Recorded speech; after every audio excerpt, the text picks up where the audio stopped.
Hi, this is Tize. Today we're making a funk beat inspired by artists like Daft Punk and The Weeknd. In this video, I break down how to build a solid groove from scratch, layer drums and chords, add melody with guitars and bells, and turn a simple loop into a full arrangement. Let's start with a short teaser.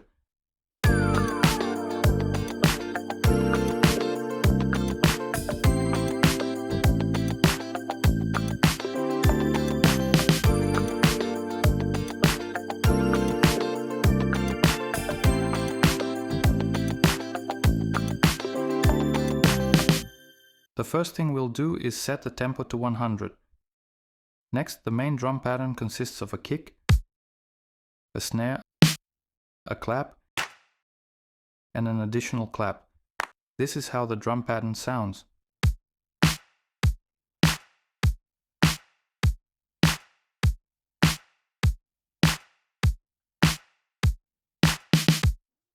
One of the key features of this pattern is a 4-on-the-floor rhythm, where the kick plays on every beat. Using velocity, I make the kick slightly quieter on the second and fourth beats, where the snare hits. This makes the groove feel more natural and balanced. Here it hits stronger, and here it's a bit softer. I also place the claps slightly off the grid to give the pattern a more human feel.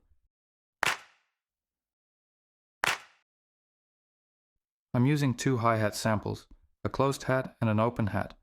I pan the closed hat to the left and the open hat to the right to add more width to the drum pattern.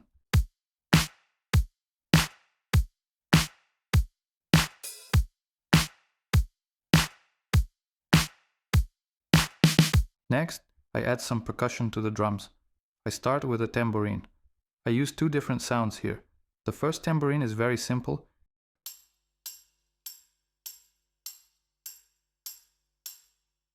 and the second one adds extra groove to the drum pattern.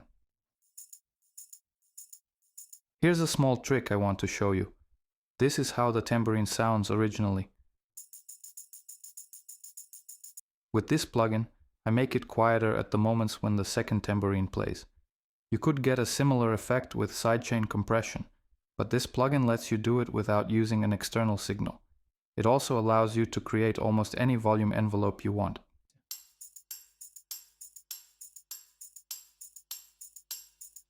I also add a cowbell sample. In the final step, I use a glue compressor to bring all the drums together. It's a standard Ableton plugin that helps glue the whole drum bus.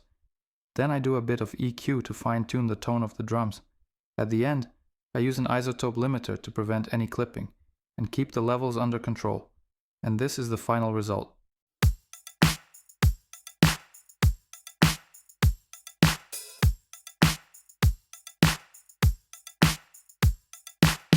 Next, I add the chords. This is the part I recorded. For the main sound, I use an electric piano with the Lounge Lizard plugin. Then I do some light equalization. I remove the unnecessary low frequencies, and around 900 Hz I apply mid-side EQ, slightly reducing the mid-signal. This helps create more space in the center for vocals later on. As a final touch, I add a compressor to make the electric piano sound more solid. And this is how the chords sound after all the processing.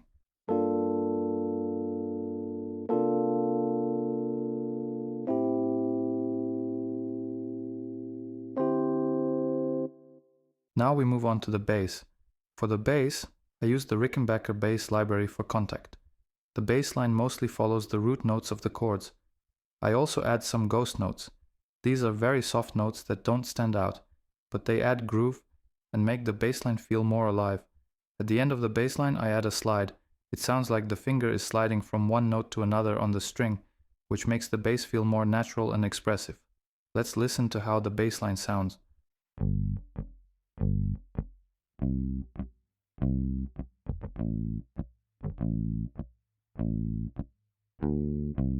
The next part is bass processing. First, I use the R-Bass plugin to slightly shape the tone of the bass. After that, I add a compressor to make the bass sound more solid and controlled. Then I add an EQ. I make a small cut around 65 Hz to avoid any conflict with the kick, remove some unnecessary high frequencies, and add a gentle boost around 300 Hz to help the bass cut through the mix. and this is how it sounds with the drums.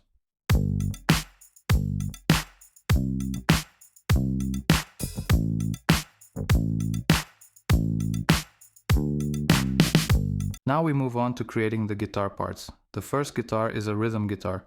For this, I use a contact library called Electric Mint. I choose the muted guitar sound, which gives us that muted string tone. It's a very characteristic sound often used in disco and funk tracks.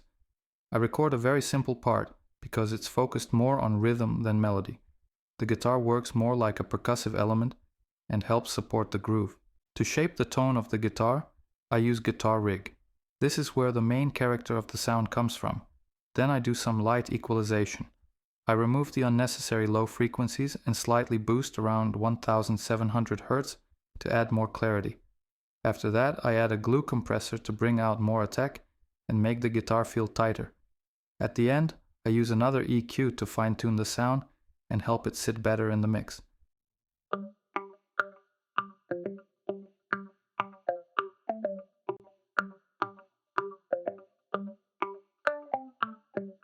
The next guitar part is a funk-style chords that follows the same chords as the electric piano, but played on guitar with a strong rhythmic feel. For this, I use a contact library called Scarby Funk Guitarist. It's a very powerful and easy to use tool that lets you create guitar parts even without a real guitar or any playing experience. You simply choose the chords and set the rhythm of the part using different playing styles. This makes it easy to get that classic funk guitar sound.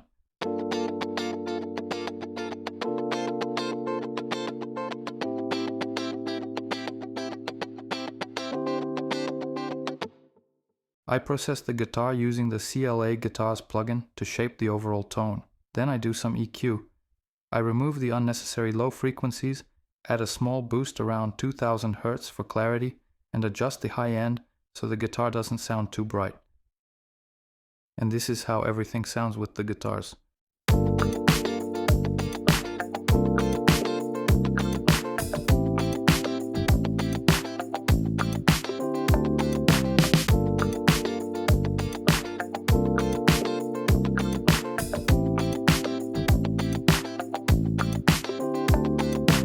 Now let's add some melody to the beat. For this, I add a bells part. I use Serum and start with a bit of EQ to remove the unnecessary low frequencies.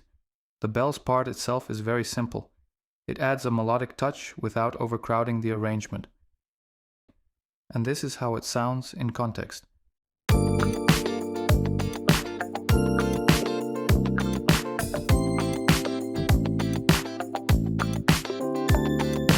Now let's add more depth to the beat. For this, I add a pad. I use the Tal Uno LX plugin with this preset. Then I add a retro feel using RC20. After that, I do some light EQ. I remove the unnecessary low frequencies and slightly tame the high end so the pad doesn't sound too bright and stays in the background.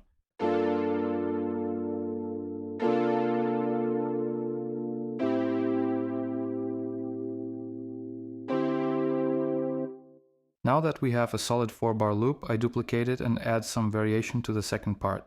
For this, I add a bells melody. I use Serum and RC20 to give it a vintage feel. After that, I do some EQ. I cut the unnecessary low frequencies and boost everything above 4 kHz to add more brightness.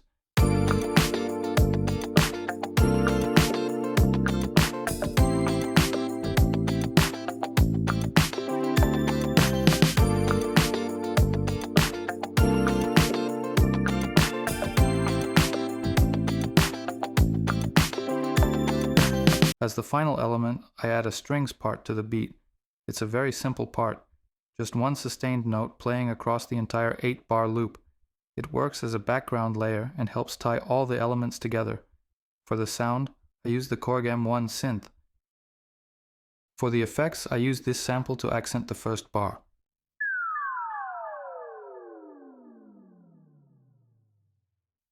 And this is how the finished loop sounds.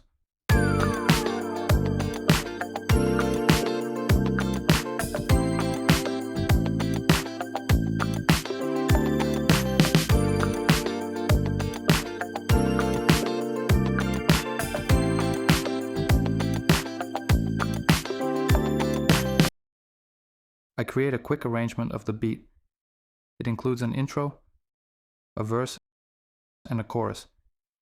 In the intro, I use a high-pass filter with automation to create a smooth transition into the verse. Now let's listen to the final beat.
That is it for this video. Thanks for watching. You can listen to the full beat via the link in the description. If the video was helpful, support the channel and feel free to leave a comment. I'm happy to read them and reply. See you in the next video.